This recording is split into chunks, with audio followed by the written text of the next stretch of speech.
Hindi kompleto ang trip niyo sa Taiwan kung hindi niyo titikman ang famous Ichiran Ramen. Hello, Marcy and Jis here, and for today's video, this is our last day here in Taiwan, so we decided na kumain dito sa Ichiran Ramen. Medyo mahaba nga yung pila niya pero worth the wait naman dahil alam naman namin na sobrang sarap ng ramen na kakainin namin. As you can see, meron nga ako ditong hawak na order form. Ibibigay ito kapag ka nakapila kayo and sasagutan nyo na habang wala pa kayo dun sa cashier. Ito nga yung pinaka-unique sa kanila dahil ikaw mismo ang mamimili kung anong lasa ang gusto mo. Pwede ka rin magpadagdag ng pork, ng rice, ng egg, at kung ano-ano pa. Yung price ng ramen nila is nagre-range ng 288 to 350 NTD or 500 to 600 pesos. Depende sa add-ons. Pag-akit nga namin dito, nagulat ako dahil meron pala silang mini store dito which is sobrang nakaka-excite dahil gustong-gusto kong bumili ng mga ganitong pasalubong. Ito ang instant Ichiran Ramen na curly ang pasta, 5 packs na siya for only 750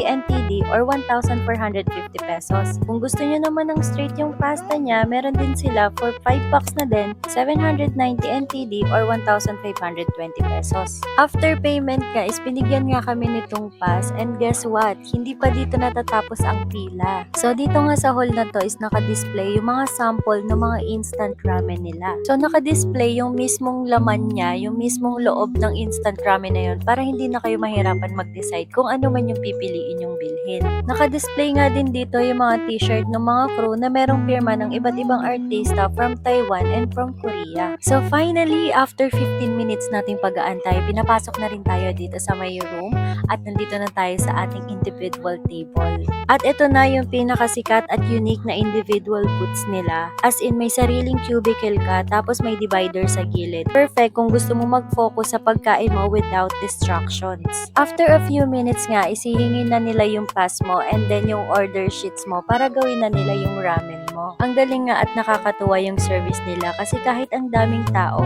mabilis lang yung flow, hindi ka matatagalan. Pag nakaupo ka na, within a few minutes, aasikasuhin ka na nila. At dahil may kasama nga kaming bata, nag-alok siya sa akin ng maliit na bowl para doon kakain yung baby ko. By the way, for sharing nga pala kami ng baby ko dahil hindi naman kasi niya kayang ubusin yung isang bowl. And after a few minutes, eto na ang ating Ichiran Ramen!